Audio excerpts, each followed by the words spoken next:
I think that people should look at any published research with skepticism.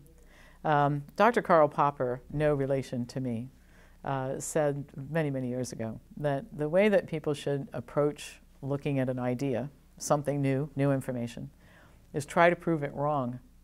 And if it survives that, all right, then you know you really have something.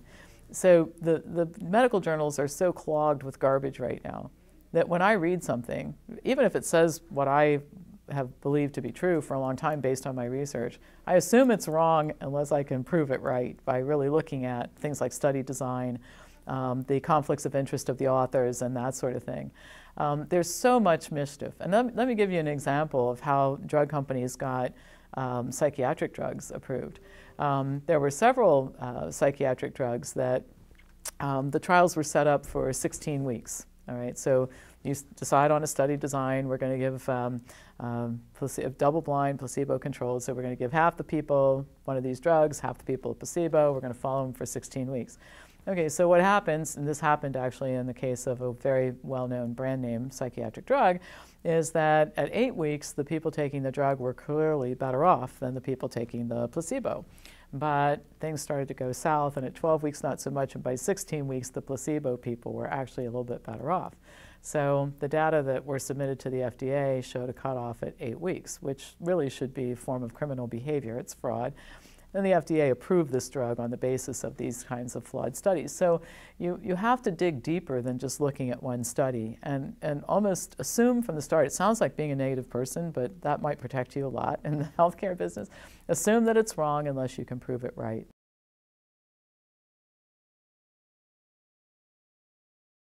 Oh, diabetes is probably equally as preventable as heart disease. You know, when Dr. Esselstyn says it doesn't need to exist and doesn't need to progress. Type 2 diabetes is a function of westernization. I mean, look what's happened in China.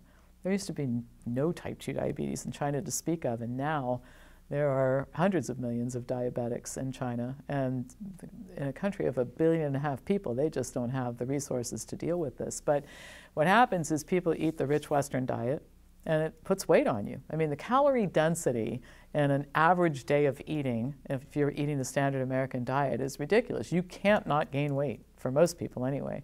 So people gain weight. Being obese and overweight or obese is a major risk factor for type 2 diabetes. Another contributing factor, people think it's all about carbohydrates and sugar. It's really fat. Because fat not only puts fat on your body, and that influences the development of diabetes because fat cells are more insulin resistant than muscle cells, but also fat gets inside the cell. We call it intramyocellular fat. And that fat gums up the cellular machinery and makes those cells more insulin resistant too. And so you don't have to eat the standard American diet. You don't have to eat all that fat. The good part is that if you're a type 2 diabetic with carrying some extra pounds, if you adopt a whole foods, plant-based, low-fat diet within a really short period of time, the diabetes starts to go away as the weight comes off. In fact, the reduction, if you're an insulin-dependent type 2 diabetic, you've got to be in pretty close touch with your doctor because the reduction in your insulin needs can be pretty significant. You don't want to end up comatose on your bathroom floor. So it's completely preventable and in many cases reversible. You can put it into remission, and as long as you behave, you won't have diabetic symptoms anymore.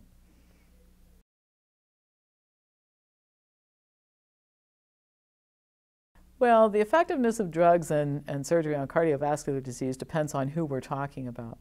You know, one of the things that I think is true about most of what we do in medicine is that there are people who benefit from almost all of it. I mean, I can think of some things where nobody benefits, like bisphosphonate drugs for osteoporosis, but most things, there are people who really do benefit.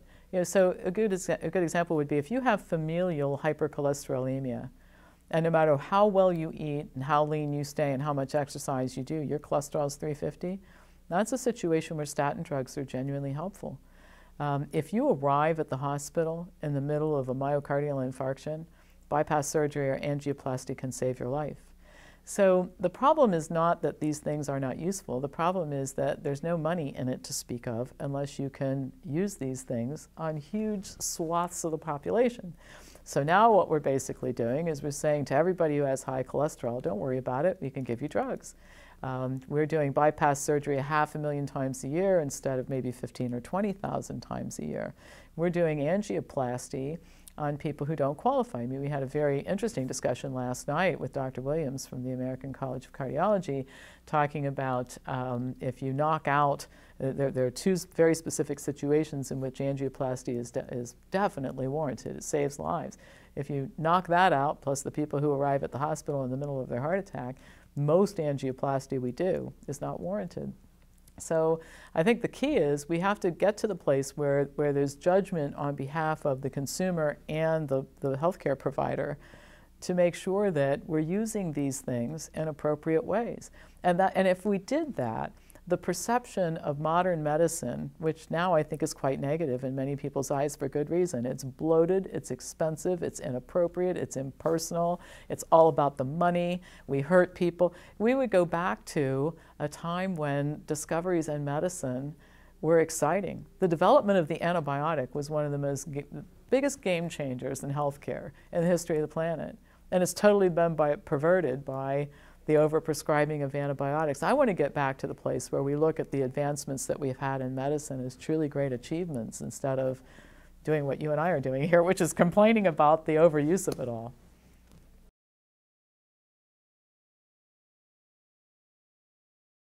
So I'm here at the Real Truth About Health Conference for a lot of reasons. One is I did this before and it was a wonderful experience.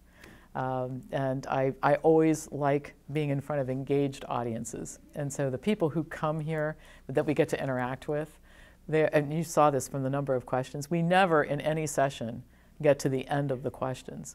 And even afterwards, they were like going to shut the lights out in the room. We had to like go out in the hallway because there are so many questions. And so I think from being in the healthcare business, this is like a healthcare provider's dream if you're interested in this. People who are really curious about all this stuff and asking questions and that sort of thing. It's fun. It's really fun. On a bigger note, all right, and there's been a lot of discussion about this at this conference. And in this conversation that you and I are having, the educated consumer is the only way that this is ever going to change. And so when I'm looking at where I'm going to go speak, because I have far more invitations than I take, and the money doesn't have anything to do with it. Thank God I don't have to worry about that so much anymore. So where am I going to go spend time? The things that interest me most are the things that give me access to the biggest audience. And I think you would find that that would be the case with all of us who are here. Not in a vain way, like I just want people to know who I am, but in a greater good way, that we all know that the real truth about health is completely the opposite of what people are inundated with every single day. And so anything that gives us access to large numbers of people who we can then say, and I've said it a couple of times, you heard Dr. Esselstyn say it, many say it, your job now, all of you out there, is to take this message to other people, and that's how you grow this every year into a bigger and bigger phenomenon. And then at some point in time, the people who know better will overwhelm the people who don't, sheer force of numbers. And then you get that tipping point that we were talking about earlier. So that's why I'm here. That's why I'm happy to be here, grateful to be here.